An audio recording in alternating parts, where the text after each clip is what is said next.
Welcome to the first module of the Water Reuse course.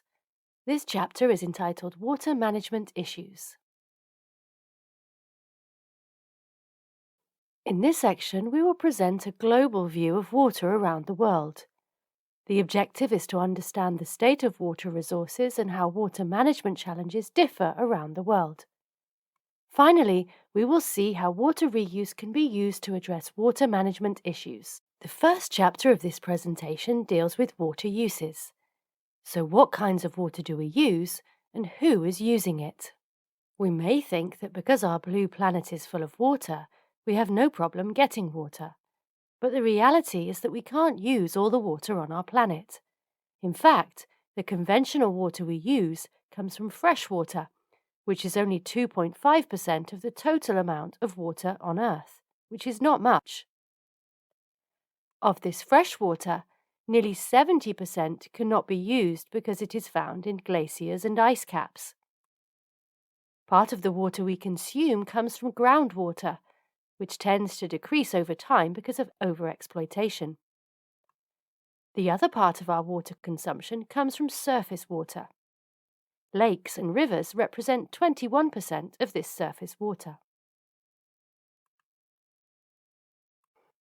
Our water withdrawals are defined as fresh water taken from groundwater or surface water sources, such as rivers or lakes, either permanently or temporarily, and used for agricultural, industrial, or municipal purposes. This is an important concept because water withdrawals are used to understand our consumption patterns and are used to construct all indicators. So, if we look at our consumption, the green bars on the graph, we see a global increase that follows population growth, represented by the purple line.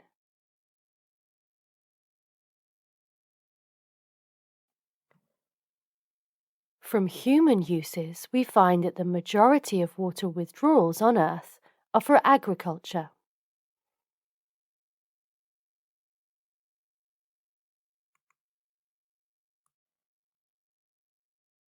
On a global scale, we have seen that water consumption is increasing.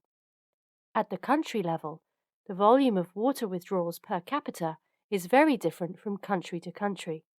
For example, the USA withdraws almost 100 times more water per capita than Uganda.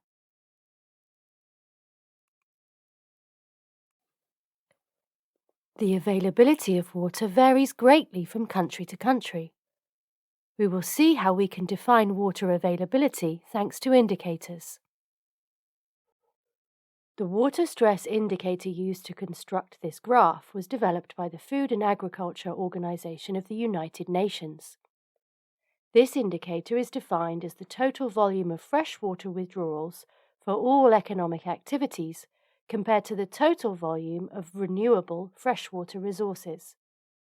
Looking at the graph, we realize that water stress can be very different in different parts of the world. Globally, water stress currently affects more than 2 billion people in the world, and this number is expected to increase. It affects countries on all continents and hinders the sustainability of natural resources as well as economic and social development.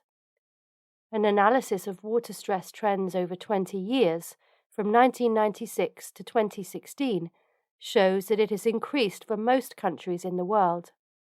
Indeed, global warming and the expansion of human activities make it more and more difficult to use fresh water resources on Earth within their renewable limits.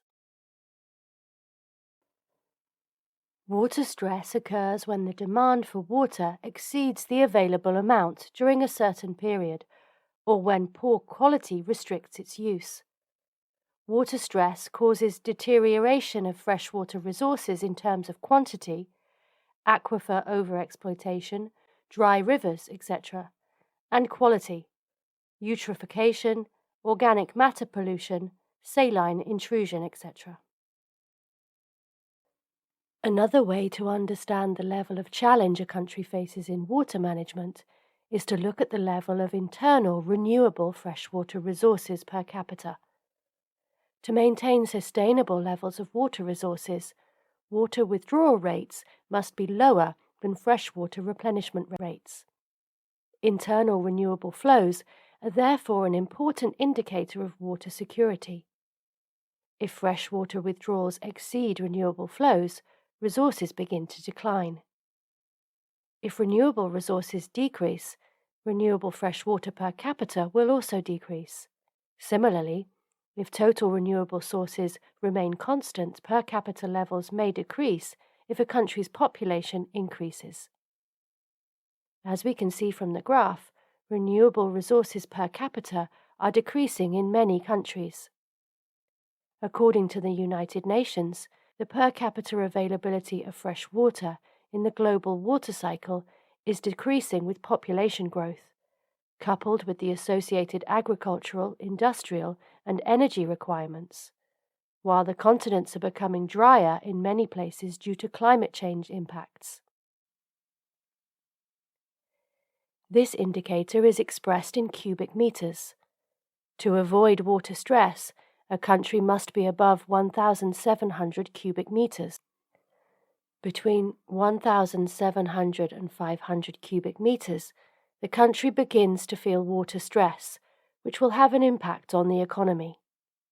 Below 500 meters cubed, there is an overexploitation of aquifers, which is the case in Pakistan, and below 100 meters cubed, it is critical.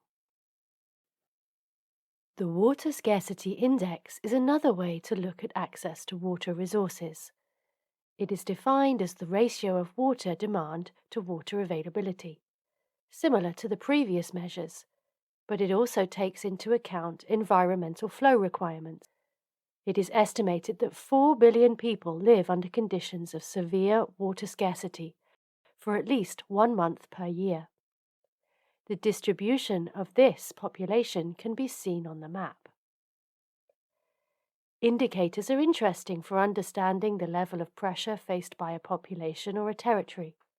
However, it is important to keep in mind that these indicators are constructed from data and sometimes from simulations, and that the local context may be very specific and different. To get a better perspective of the reality of water stress and scarcity, here is an example. If we look at our first map on water withdrawals, the United States has large volumes of water withdrawals per capita per year. So, we can assume that there is no water shortage problem. Moreover, its renewable freshwater resources are 8,622 meters cubed per capita per year, which is good. But when we analyze the water scarcity map, we see that California, on the west coast, is facing water scarcity. This is confirmed by the satellite images we see here. Lake Mead is the largest reservoir in the United States and is part of a system that provides water to at least 40 million people in 7 states and northern Mexico. On August 22, 2021, Lake Mead was filled to only 35% of its capacity. This low water level came at a time when 95% of the land in 9 western states was in some level of drought. It came on the heels of a 22-year mega drought that may be the worst drought in the region in 12 centuries. Indeed, there is a huge difference between the two pictures. Another visual example of reduced water availability is Lake Oroville, also in California in the USA. This picture was taken in July 2011. This is the lake level in August 2014. And this one is from July 2021. Whatever the factors, high water stress creates an environment in which users are highly dependent on limited amounts of water and vulnerable to the slightest change in supply. Such situations pose a serious threat to local and national water security and economic activity. National and local governments must respond by adopting management and conservation practices that will help protect water resources and ensure water availability for all. Let's take a look at the world situation regarding drinking water and sanitation management. This graph shows the proportion of the population with access to a safely managed sanitation system. Let's look at the Global Water Security Index. It ranges from 0 to 1 and incorporates indicators of relative levels of freshwater availability, accessibility to water services, water management, and water quality and security. Applying this index on a global scale reveals large water-related disparities resulting from a variety of reasons. We find that water security is low across the majority of the African continent, although water availability is relatively high. This is due to poor access to water services and poorly developed water management. In contrast, some regions with high physical water scarcity, such as parts of the United States, Australia, and Southern Europe, have relatively high levels of water security due to good governance and developed and functioning systems. The gap between physical water scarcity and overall water insecurity is a function of socio-economic vulnerabilities and governance gaps. Therefore, improved water management will be essential to adapt to increased water scarcity due to climate change in the future. A framework of indicators has been developed to measure progress towards the 2050 Sustainable Development Goals. Some current indicators are presented here. 74% of the world's population has a safely managed drinking water service. 54% of the world's population has a safely managed sanitation service. 19% of the world's renewable water resources is being withdrawn, after taking into account environmental flow requirements. 54% is the degree to which integrated water resources management activities and policies have been implemented globally. In this section, let's take a closer look at the water situation in Pakistan. We have previously seen the share of freshwater withdrawals around the world for agriculture, industry, and domestic use. In Pakistan, almost 94% of freshwater withdrawals are used for agriculture. Agriculture is indeed widespread in Pakistan, and it often uses irrigation. On a global scale, Pakistan is among the countries with the highest share of irrigated agricultural land. It amounts to more than 50%, compared to 6% in the USA and 14% in Spain. Let us recall that to avoid water stress, the country must be above 1,700 cubic meters. Between 1,700 and 500 meters cubed, the country begins to feel water stress, which will have an impact on the economy. Below 500 meters cubed, there is an overexploitation of aquifers, and below 100 meters cubed, it is critical. The renewable freshwater resources per capita in Pakistan has been decreasing rapidly, reaching 259 meters cubed per capita per year in 2018. This is due to an increase in the population and a related increase in the withdrawals, as well as a decrease in the available freshwater resources. Regarding sanitation, the latest figures indicate that 60% of the population has access to basic sanitation services in rural areas and 80% in urban areas. 4.36 billion meters cubed of wastewater is produced each year in Pakistan, of which 70% is domestic wastewater. Of this wastewater, only 1% is treated. According to a paper written in 2013, only Islamabad and Karachi have treatment plants with biological treatment in addition to physical treatment. And in these cities, less than 8% of the wastewater is treated. Although wastewater treatment plants exist in about a dozen major cities in Pakistan, in some cases these have been built without completed sewerage networks, and plants are often underloaded or abandoned.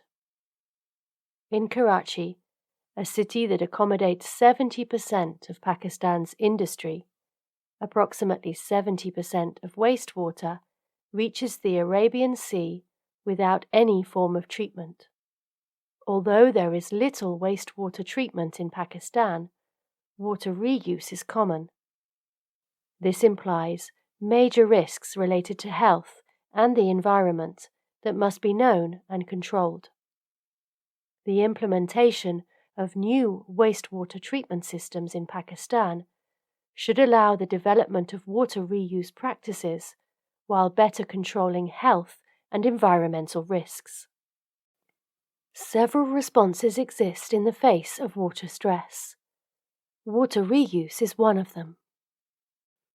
To deal with water shortages, there are a number of possible levers to pull in order to augment supply, such as storage or desalination, or to decrease demand, like modernization of the irrigation systems or awareness raising. These levers can sometimes compete with each other, sometimes complement each other, and can be used in a sequential manner, guided by questions of technical and economic feasibility. Thus, governments first opt for solutions such as increasing storage or reducing losses, which can save a lot of water in a simple way. The approach to water reuse is necessarily multidisciplinary, multi-actor, and context-specific.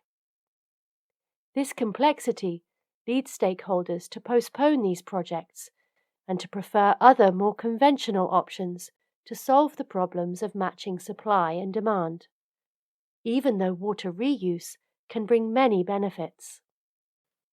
Safe water reuse of treated wastewater should be prioritized in policies and monitored in accordance with the ambition of Sustainable Development Goal Target 6.3, which is to improve water quality, wastewater, and safe reuse.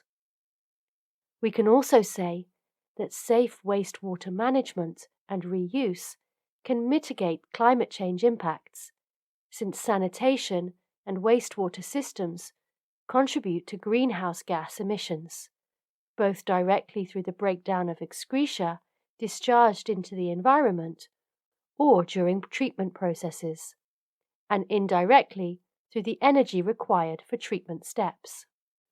The implementation of water reuse projects is only envisaged if benefits are expected, such as the production of water resources, reduction of pollution, increased or more stable agricultural yields, etc.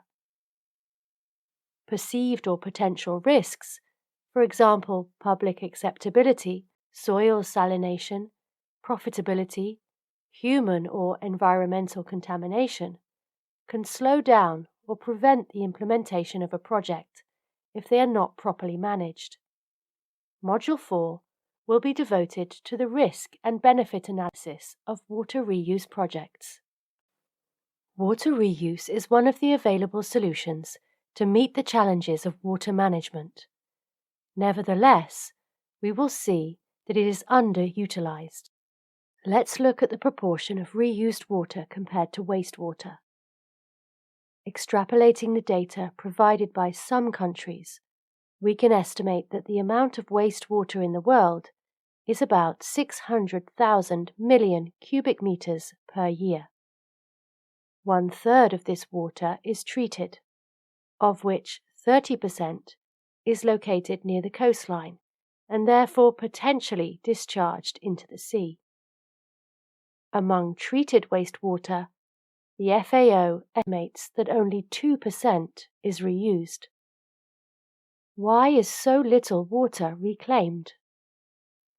Although water reuse is simple in principle, its effective implementation is nevertheless quite complex because of the obstacles often encountered. The main obstacles identified are the complexity of dealing with cross-sector issues that concern water, food, health, and the environment. We need to change the paradigm. Think circular instead of top-down. The regulations are not adapted to local contexts. An inadequate tariff policy and limited financial capacity. The difficulty of matching source and use in time and space. Risks of soil salinization and water pollution, and public perception. Water reuse requires an integrated, multidisciplinary, and multi-sectoral approach, specifically adapted to each situation. This makes the implementation of projects complex. However, all these obstacles can be overcome. Many inspiring examples exist throughout the world, and we will see several of them in the rest of this course. These success stories have been able to adapt to the local context, innovate, and manage the risks encountered. Levers exist to avoid these obstacles. Some examples are presented here. It is important to be inspired by what already exists and to include all parties involved from the beginning of the projects. If there is little regulation, it is possible to start with pilot sites to test the practice before attempting it on a large scale. The cost-benefit balance must take into account all the externalities of the project on a long-term basis. It is essential to evaluate the quality and quantity of treated wastewater available, as well as that needed for the uses in order to create green loops. The proximity of the uses will facilitate the project. The monitoring of agronomic parameters, as well as a good management of the soils, will avoid soil salinization and agronomic risks. For high acceptability, stakeholders must be involved, consulted, and informed from the beginning.